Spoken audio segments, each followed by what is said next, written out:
কোরবানি ঈদকে সামনে রেখে নীলফামারী খামারগুলোতে এখন ব্যস্ত সময় পার করছেন খামারিরা। গত কোরবানির বাজারের তুলনায় এবছর পশুর দাম বেশ চড়া হওয়ায় দেশীয় পদ্ধতিতে লালন পালন করা গরুগুলো ভালো দামে বিক্রির আশায় বুক বেঁধেছেন তারা। জেলার বিভিন্ন উপজেলার ছোট বড় খামারগুলোতে চলছে শেষ মুহূর্তের পরিচর্যা। গরুর পাশাপাশি খামারগুলোতে রয়েছে ব্ল্যাক বেঙ্গল, তোতাপুরি, হরিয়ানা ও রামছাগল সহ বেশ কিছু জাতের ছাগল। তবে এবছর গরু পালনে খরচ কয়েক গুণ বেড়ে যাওয়ায় লোকসানের শঙ্কায় রয়েছেন খামারিদের অনেকেই। খাওয়া দাওয়ার মধ্যে আমরা ন্যাচারাল খাবার খাই, বাইরে কোনো ফিড খাওয়াই না, যেমন চোকর, ধানের গুঁড়া, মসুর পাউডার।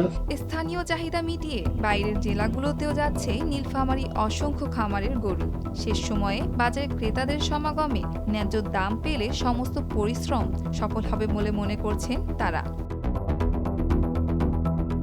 ছোট বড় মিলিয়ে এবছর জেলার মোট ৩৪,৮০৩টি খামারে ৩ লক্ষাধিক কোরবানিযোগ্য পশু প্রস্তুত রয়েছে বলে জানিয়েছেন জেলা প্রাণী সম্পদ দপ্তরের কর্মকর্তা।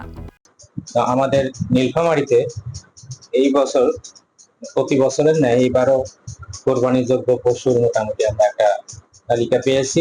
সেই ক্ষেত্রে দেখা যাচ্ছে যে প্রতি বছরের ন্যায় এবারও আমাদের যে টোটাল গবাদি পশুর উৎপাদন কোরবানিযোগ্য পশু, সেই ক্ষেত্রে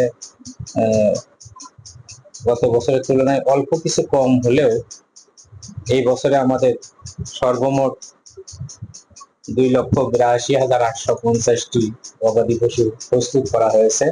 কোরবানির ঈদকে সামনে রেখে জমে উঠতে শুরু করেছে জেলার পশু বাজারগুলো। ক্রেতারা দেশীয় পশু ক্রয়ে মনোযোগী হলে উৎসাহিত হবেন খামারিরা, এমনটাই প্রত্যাশা স্থানীয়দের। ফারজানা হালিমা, ভোরের কাগজ।